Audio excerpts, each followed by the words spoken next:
Liberals suck, is what some people might say. You see what I did there? Now, many of you have heard Nancy Pelosi's claims of the conservative grassroots movement.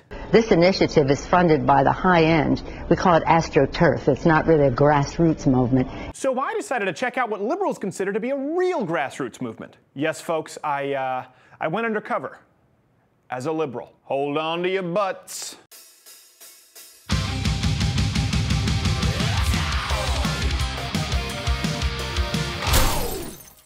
Now, I know what you're thinking. Stephen, how could you?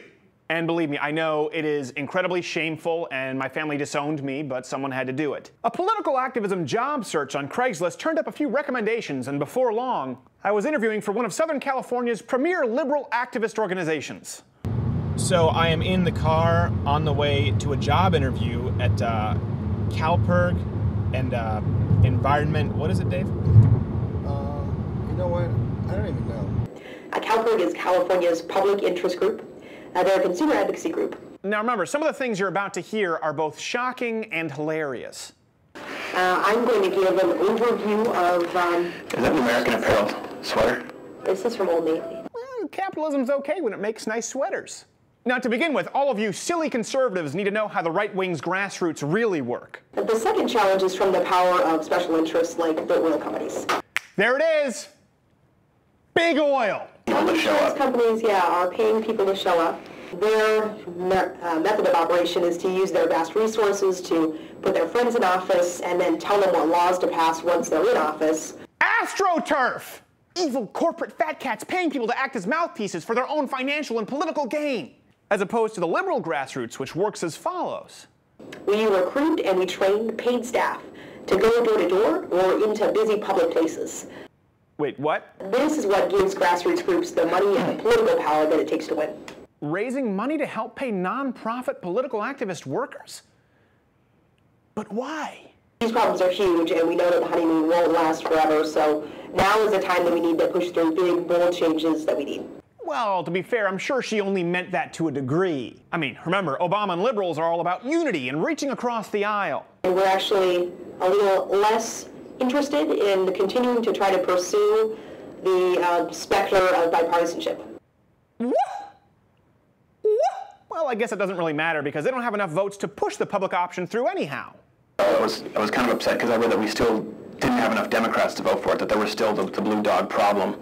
No, we only need 51 Democrats to vote yes on this, and we have 60. Okay. It seems like even if we lose a few, we should be able to get it through. Hold it! Okay, I can tell some of you are confused, thinking, wait, don't they need 60 votes to get something through the Senate? Now, typically, in the system that the Founding Fathers intended, yes, 60 votes are needed to overcome a filibuster. But certain budget-related measures can pass with 51 votes through a parliamentary maneuver called reconciliation. In recent days, Democratic leaders have concluded that they can pack more of their healthcare overhaul plans under this procedure. Is it unethical? Yes. Has anything this controversial or polarizing been pushed through in this manner before? No, but that never stops the Democrats. After all, they don't answer to greedy, corrupt politicians. They're the party of the people. Well, unless the people don't follow lockstep with the Democratic Party, then what choice did they have? Just look at how CalPERG feels about the citizens of California's decision on Prop 8. People should not get to vote on it at all. Yeah.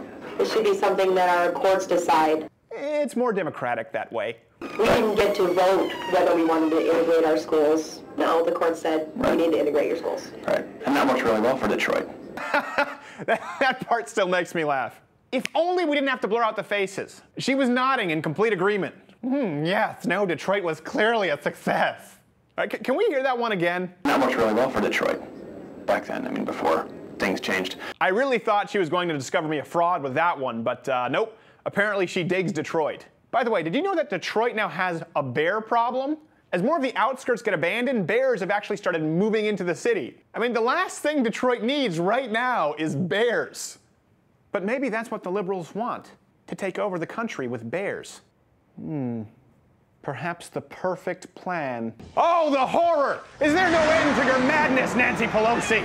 Okay, so I know the question you're asking now. Well, Stephen, did you get the job? So the salary starts at $33,400 here in California. We also have a great benefits package that includes vacation, sick days, college loan assistance, and after 1 year, you can join the 401k retirement plan. Wait, you mean I I actually did get the job. You may be thinking, well, why would they offer you a salary if it's non-profit? Well, let me show you how their company structure works.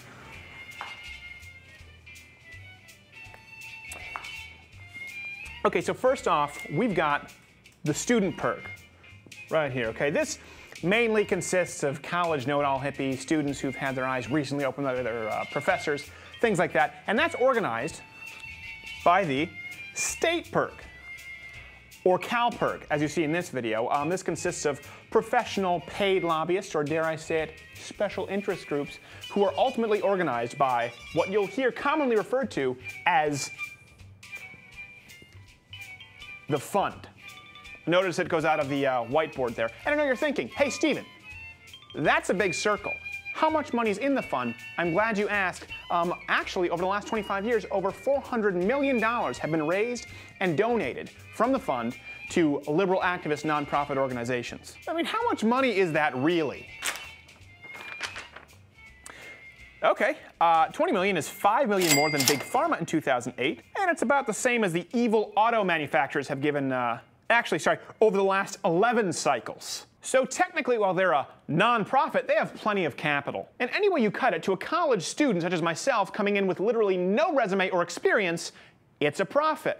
$33,000 a year plus benefits is very enticing. The AstroTurf Tea Party movement isn't dishing out that kind of dough. As a matter of fact, their average salary for a worker is somewhere around... Yeah, that sounds about right. So now I ask you, which movement do you consider to truly be grassroots? Is it the conservatives volunteering their time, or liberal organizations like CalPERG and Environment California with full-time salaried employees? As always, let me know. As for myself, I feel great shame, and I need to go wash off the filthy hippie.